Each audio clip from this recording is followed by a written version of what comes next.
फिर से ये जो नक्शा है दिखा देता हूँ। पहले ये ओरिजिनल नक्शा जो है दर्शक मित्रों देख लो, ये जो नीले रंग का एरिया है ये भारत सरकार के मैप के अनुसार है। ये सिर्फ मैप के अनुसार है। इन एक्चुअली हमारे पास है नहीं इतना एरिया। तो बहुत कम एरिया है, मुश्किल से 45% टोटल कश्मीर का इंक्लूडिंग लद्दाख हमारे पास है, बाकी पाकिस्तान और चाइना के पास है। इसमें जो 2 रेखाएँ आप देखेंगे, एक है एलओसी, एक है एलएसी। तो एलओसी यानी कि लाइन ऑफ कंट्रोल जो है भारत और पाकिस्तान को डिवाइड करती है, या भारत और पाकिस्तान पीओके को डिवाइड करती है। एलएसी जो है वो लाइन ऑफ एक्चुअल कंट्रोल है, जो भारत और चीन को डिवाइड करती है, या भारत वर्सेस चाइना का जो भारत का हिस्सा ऑक्युपाई किया, इसको अक्साई चिन्ह कहते हैं। और नीचे एक पैगोंग लेक का एरिया है। पैगोंग लेक का 1/3 एरिया जो है वो हमारे पास है, और 2/3 जो एरिया है वो चाइना के पास है। ये दुनिया की सबसे बड़ी एक्चुअली सॉल्ट वाटर लेक मानी जाती है, और सबसे हाईएस्ट लेवल पे जो कहते हैं जो एल्टीट्यूड होता है, तो सॉल्ट वाटर लेक मानी जाती है। तो सिर्फ एलओसी और एलएसी के बीच का जो ब्लू एरिया है, वही ले देके हमारे पास लद्दाख का है। और आप पाएंगे कि इसमें गिलगिट बाल्टिस्तान पूरा बॉर्डर पे लगा हुआ है, सियाचिन भी यहाँ पर है, थोड़ी सी दूरी पे शॉक्सगम वैली भी है, अक्साई चिन उधर से लगा हुआ है, तो हमारे लिए डबल खतरे हैं। वही इल्जाम जो है वहां के पुलिस और लेफ्टिनेंट गवर्नर लगाए कि ये लोग दरअसल under the influence of Pakistani agents, या फिर हो सकता है चाइना के एजेंट से मिले हुए हैं, और ये भारत को अस्थिर कर देना चाहते हैं। तो इस नक्शे से आपको पता लगेगा कि लद्दाख का जो एरिया हमारे पास से बहुत कम है। अधिकतर जो एरिया है वो चाइना के पास और पाकिस्तान के पास गिलगिट बाल्टिस्तान का एरिया अप्रोक्सीमेटली करीब-करीब कहा जाए तो 70-72 हजार स्क्वायर किलोमीटर का एरिया है। इसी के सेंटर में से स्कर्दू और गिलगिट नाम के 2 टाउन हैं, जहाँ से सीपेक का प्रोजेक्ट गुजरता है, और वो ऑलमोस्ट गिलगिट बाल्टिस्तान आप समझ लो, हुंजा जाति है वहां पर, ट्राइब्स रहते हैं। ये एरिया के अंदर चाइना का एक छत्र जो प्रभाव है वो आपको यहाँ पर देखने को मिलता है। राकेश जी, मैंने दर्शकों की सुविधा के लिए बताया कि हम किस एरिया पे बात कर रहे हैं और कैसे इल्जाम लगाए गए हैं। सबसे बड़े देशभक्तों के ऊपर सबसे बड़े देशद्रोही होने के इल्जाम और खूंखार आतंकवादियों की जेल में आइसोलेशन में ऐसा रखा गया। आइसोलेशन में तो सिर्फ उनको रखा जाता है बेसिकली जिन्हें फांसी की सजा दी जाती है, कंडेम सेल जैसे होते हैं। तो उसको एक किस्म से कंडेम सेल में रखा गया, जिसके आसपास कम से कम 10-15 गन टॉटिंग लोग हैं, ऊपर से सीसीटीवी कैमरा लगे हुए हैं। सर, देशभक्तों के साथ इस देश में ये ट्रीटमेंट होगा, कभी सोचा नहीं था। राकेश अचल जी, और बाकी जो पीड़ा है सुनाए। जी।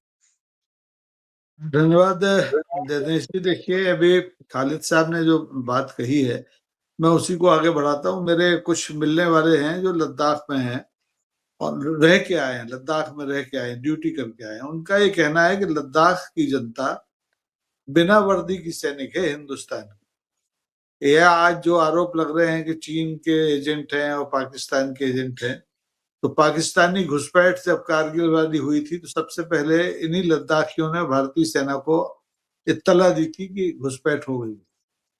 चीन जब भी आगे बढ़ता है तो सबसे पहले यही लद्दाखी हैं जो भारतीय सेना की आंख कान बनते हैं और उन्हें बताते हैं कि कहाँ क्या हरकत हो रही है।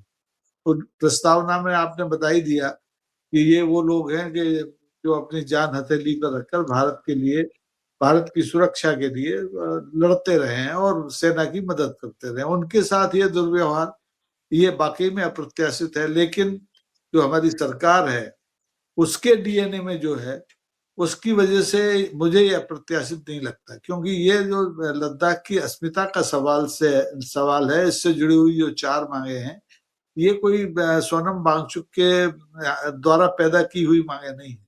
सोनम वांगचुक के पिता सोनम बांग्याल भी, जो जम्मू कश्मीर की सरकार में एक जमाने में मंत्री थे, इन्हीं मांगों को लेकर अनशन पर बैठे थे और उस तब की सरकार ने उनका अनशन भी तुड़वाया। खुद जाके प्रधानमंत्री ने उनसे बात भी की और उनके मान सम्मान को ध्यान में रखते हुए उस समय जो हो सकता था वो सब किया।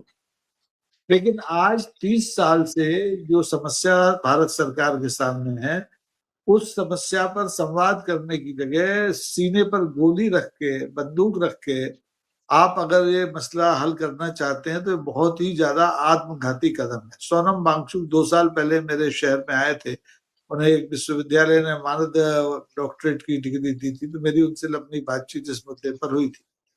उनका ये कहना है कि भाई जो लद्दाख की भौगोलिक स्थिति है उसे देखते हुए लद्दाख को संविधान की अनुच्छेद जो 6 सूची अनुसूची है उसमें बहुत पहले शामिल कर लेना चाहिए था। भारत सरकार ने जो भी रहा, चाहे पहले कांग्रेस की सरकार रही हो, चाहे 11 साल से अभी भारतीय जनता पार्टी की सरकार है, इन लोगों ने इस मामले की संवेदनशीलता को समझा नहीं और इन्हें समझाने की कोशिश गांधीवादी तरीके से की गई, लगातार की गई। पहले अनशन पर बैठे, दोबारा पदयात्रा करके दिल्ली तक गए और तीसरी बार फिर अनशन पर बैठे, लेकिन किसी ने भी इनसे बात करने की जरूरत नहीं महसूस की। और इसके पीछे मुझे लगता है कि अहमन्यता जो सरकार की, आपने कहा ना केंद्र शासित क्षेत्र बना ही दिया, इसके टुकड़े कर ही दिए पहले से, तो इन्हें स्वायत्तता नहीं देनी है, इन्हें अपने फैसले करने का अधिकार नहीं देना है, इन्हें अपने रीत रिवाजों को संरक्षित करने का अधिकार संविधान के अनुच्छेद 6 में डाल के नहीं देना है। वो चाहते हैं कि पूरा लद्दाख, लद्दाख की जो जनता है वो भी हिंदू रंग में रंग जाए, उनका रंग जो है वो बौद्ध नहीं रहे।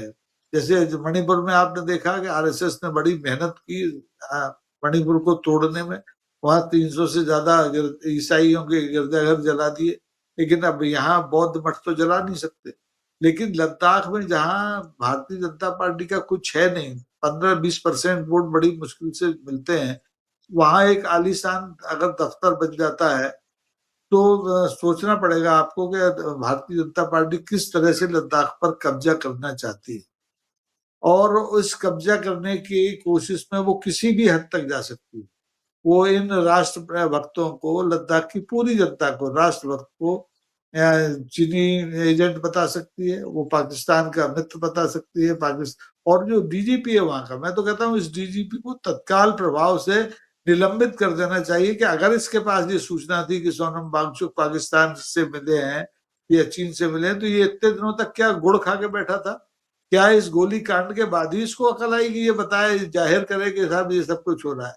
इससे जाहिर है, इस उद्घाटन से जाहिर है कि वो जो डीजीपी है या जो मशीनरी है वहां की, वो पूरी केंद्र सरकार के इशारे पर एक्ट कर रही है। जो उनका व्हाट्सएप विश्वविद्यालय है वो अपने ढंग से सोनम वांगचुक की और पूरे लद्दाखियों की छवि का मान वर्धन कर रही है। तो ये इतना भयंकर गुनाह जो है भारत की सरकार के द्वारा हो रहा है, इसकी कोई माफी नहीं है। इससे अच्छा तो मेडागास्कर है। कल वहां पर उपद्रव हुआ, वहां के राष्ट्रपति ने माफी मांगी उन स्थितियों के लिए कि हाँ भाई ठीक है, गड़बड़ हद से हो गई, हम बेरोजगारी को दूर नहीं कर पाए, हम बिजली पानी आपको नहीं दे पाए। लेकिन हमारे सरकार तो बात करने के लिए तैयार नहीं है, माफी मांगना तो दूर है, गोली कांड के लिए तत्काल माफी होम मिनिस्टर को मांगनी चाहिए थी कि ये हमसे गलती हुई। जब आप एक शांतिपूर्वक आंदोलन का सम्मान नहीं करेंगे तो देखिए जो स्थितियां बनी है लद्दाख में, वो तो बनेंगी, आगे और बनेंगी। आप गोली से इसको दबा नहीं सकते, और अगर दबाने की कोशिश करेंगे तो ये मानकर चलिए कि आपकी इस असंवेदनशीलता का लाभ हमारे पड़ोसी लेंगे, जो पहले से हमारे से दुश्मनी गांठे बैठे हैं। पाकिस्तान हो चाहे चीन से, अब आजकल भले ही बहुत हिंदू चीनी भाई भाई कर रहे हो, लेकिन वो भी इसका फायदा उठाने की कोशिश करेगा। तो ऐसे में जहां भारत की संप्रभुता खतरे में पड़ रही है, जहां भारत की सुरक्षा को संकट में डाल रहे हो आप लद्दाखियों को छेड़ करके, वहीं आप पूरी दुनिया में ये संदेश दे रहे हैं कि हम हृदयहीन सरकार है, हमारे सामने सब एक जैसे हैं। अगर उनका रंग हमारे रंग से नहीं मिलता है तो वो हमारे दुश्मन है, वो राष्ट्रद्रोही है और वो विदेशों के एजेंट है।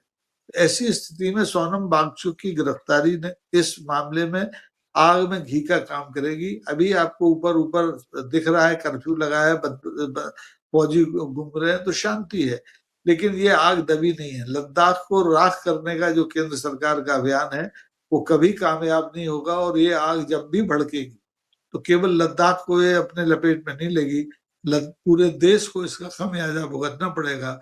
और इसके गुनाह की कोई भी सजा मुकर्रर करना मुश्किल है। इसलिए अभी भी वक्त है कि सोनम वांगचुक को रिहा किया जाए, सोनम वांगचुक के साथ बैठ के बातचीत की जाए, और जो एक सम्मानजनक रास्ता निकल सकता हो वो निकाला जाए। लेकिन मुझे लगता नहीं कि सरकार इस रास्ते पर आगे बढ़ेगी, क्योंकि इसका तो ढपली अलग है और इसका राग भी अलग। जी।